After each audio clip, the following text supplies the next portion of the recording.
नमस्कार, मी doctor Saurabh Patwardhan, Nandadeep eye hospital Sangli येथे मी नेत्रतज्ञ म्हणून कार्यरत आहे। आज या व्हिडिओमध्ये आपण माहिती करून घेणार आहोत की इन्शुरन्स पॉलिसी किंवा विम्याची तुमची पॉलिसी असेल आणि तुम्हाला जर मोतीबिंदूची शस्त्रक्रिया किंवा कॅटरॅक्ट सर्जरी या अंतर्गत करून घ्यायची असेल तर आपल्याला काय काय करावं लागतं आणि याच्या काय अटी असतात, याची काय प्रोसिजर असते। सर्वप्रथम मी थोडक्यात माहिती देतो की ह्या इन्शुरन्स कंपन्या किंवा पॉलिसी कशा प्रकारे काम करतात। आपण ज्यावेळी हेल्थ इन्शुरन्स काढतो त्यावेळी आपल्याला या पुढच्या वर्षात काही जर आजार झाले आणि त्याच्यामध्ये काही खर्च येत असेल तर या धोक्यापासून आपल्याला आपण वाचवत असतो। यामध्ये आपल्याला जे झालेले आजार असतात त्याचा जो उपचाराचा खर्च आहे तो इन्शुरन्स कंपनी देणे हे आपल्याला अपेक्षित असतं। इन्शुरन्स कंपन्या कशा काम करतात तर त्या तुमच्याकडून एक प्रीमियम घेत असतात त्या पॉलिसीसाठी। हे जे प्रीमियम अमाउंट असतं हे त्यांनी समजा 100 पेशंटकडून घेतलं किंवा 100 लोकांकडून घेतलं तर त्यातल्या जर 5 जणांना कुठले आजार झाले आणि त्यासाठी खर्च झाला तर ह्या 100 लोकांच्या प्रीमियम मधूनच या इन्शुरन्स कंपन्या या 5 लोकांच्या आजाराचा खर्च त्यांना देतात आणि यामुळे जो उरलेला पैसा आहे तो इन्शुरन्स कंपन्याला प्रॉफिट म्हणून जमा होतो। अशा प्रकारे रुग्णांचं किंवा आपलं या इन्शुरन्स कंपन्या मदत करत असतात की आपल्याला जर अचानक कुठले आजार झाले, दुखापत झाली किंवा अपघात झाला तर त्याचा खर्च देण्यासाठी इन्शुरन्स कंपन्या आपल्याला मदत करतात। परंतु काही आजार, जसं एक्झाम्पल आहे तर आपला मोतीबिंदूचा जो आजार असतो हा बऱ्याच रुग्णांना हळूहळू वयानुसार होणारच असतो। म्हणजे तसं पाहिलं तर प्रत्येक व्यक्तीला कुठल्या ना कुठल्या तरी वयात आपली नैसर्गिक लेन्स धुरकट होते, ज्याला आम्ही मोतीबिंदू म्हणतो, हा आजार हा होणारच असतो। त्यामुळे 100 लोकांनी जर पॉलिसी केली तर पुढच्या काही वर्षांमध्ये यापैकी जवळजवळ 60 ते 70 लोकांना मोतीबिंदूची शस्त्रक्रिया करावी लागणार हे अपेक्षित असतं आणि त्यामुळेच इन्शुरन्स कंपन्यांना त्यांचं नुकसान होऊ नये यासाठी या काही आजारांवर ज्याच्यामध्ये मोतीबिंदू सुद्धा येतो याच्यावर ते एक लिमिट किंवा कॅप घालतात।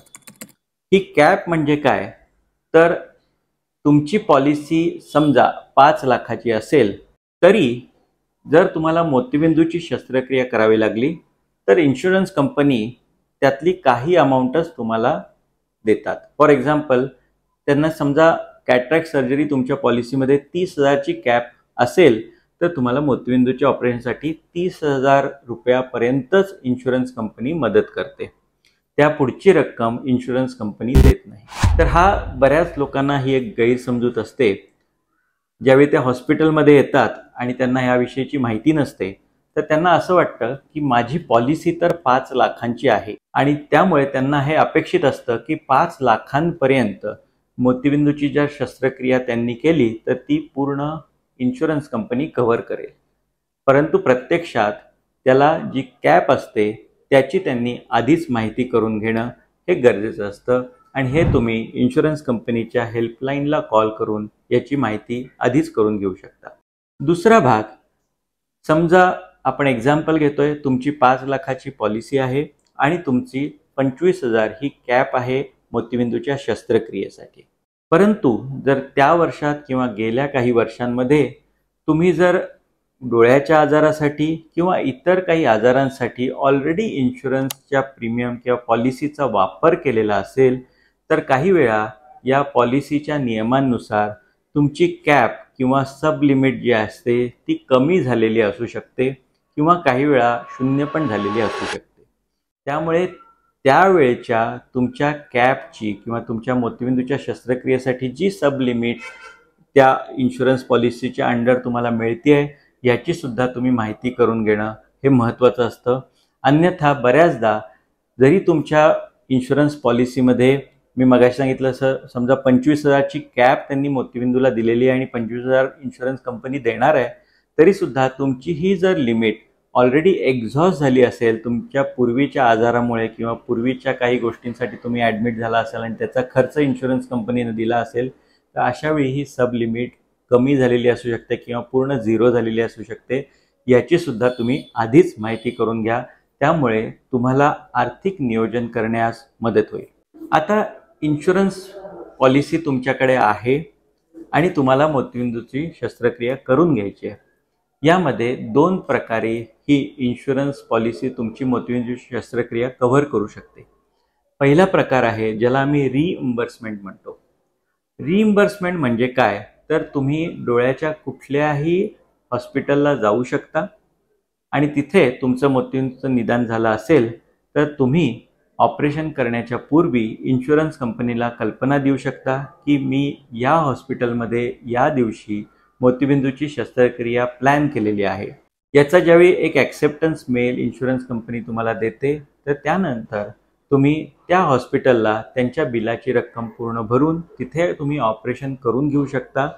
आणि त्यानंतर हे जे ओरिजिनल रिसिट्स आहे, तुम्ही जो खर्च केलेला आहे, या सगळ्या डॉक्युमेंट्स आणि डिस्चार्ज पेपर्स तुम्ही नंतर इन्शुरन्स कंपनीला सबमिट करू शकता.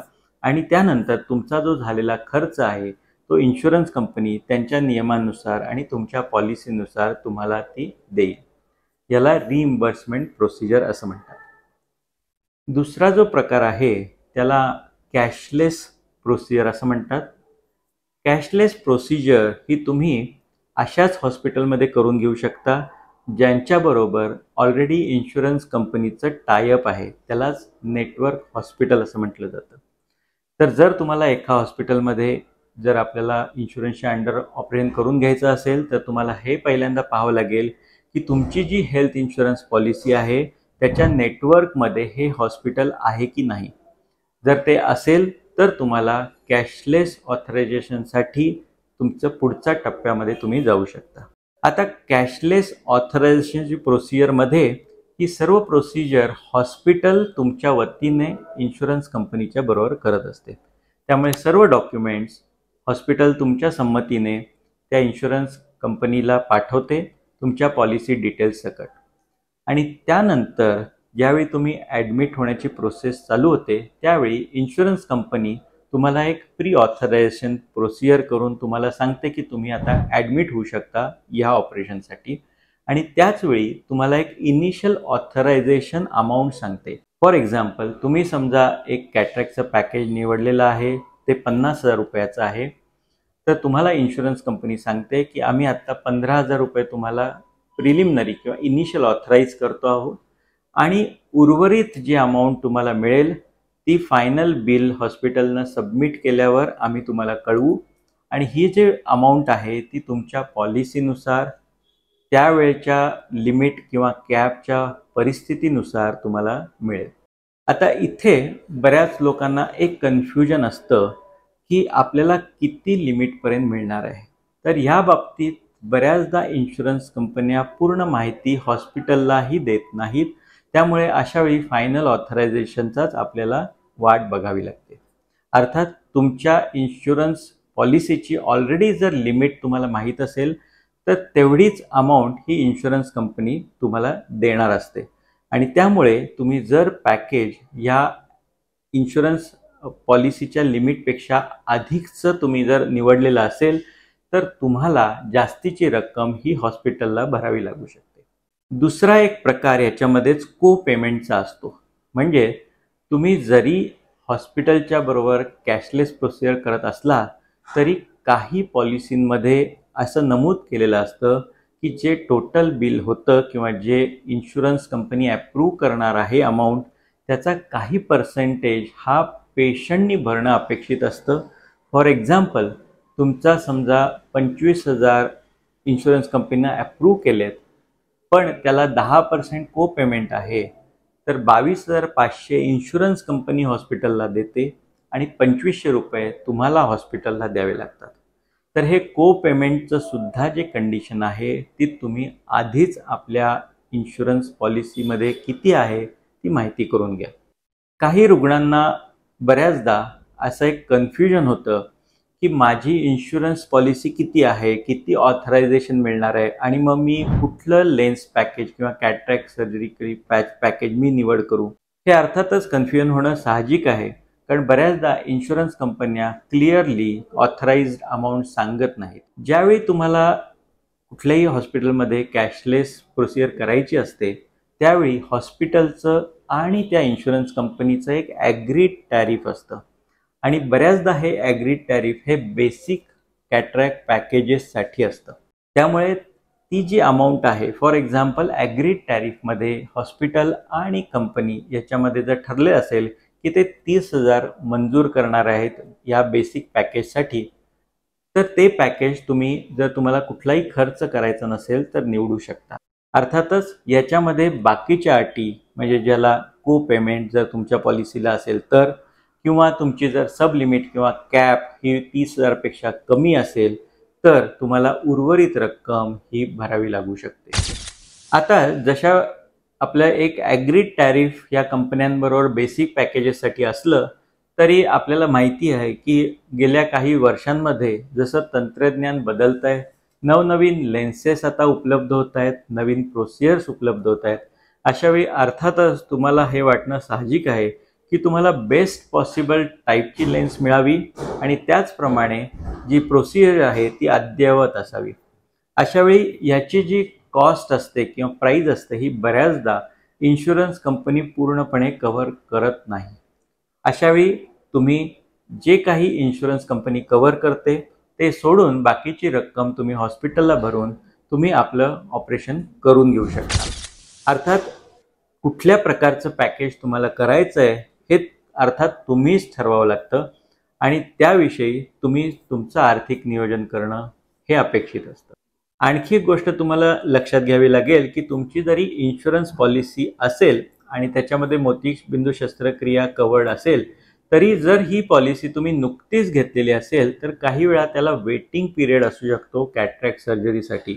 हा बऱ्याचदा 1 ते 2 वर्षाचा किंवा अधिक पण असू शकतो आणि हे पूर्णपणे तुमच्या पॉलिसीवर डिपेंडंट असतं. त्यामुळे ज्यावेळी तुम्ही पॉलिसी घेतली असेल त्याचवेळी तुम्ही तुमच्या मोतीबिंदूच्या शस्त्रक्रियेसाठी काय वेटिंग पिरियड आहे याची माहिती आधीच करून घ्या. याशिवाय कॅशलेस पॉलिसी आणि इन्शुरन्स पॉलिसी आणि मोतीबिंदू शस्त्रक्रिया याबद्दल तुम्हाला आणखी काही शंका असतील तर जरूर तुम्ही कॉमेंट सेक्शनमध्ये लिहू शकता. आम्ही त्या सोडवायचा प्रयत्न करू. धन्यवाद.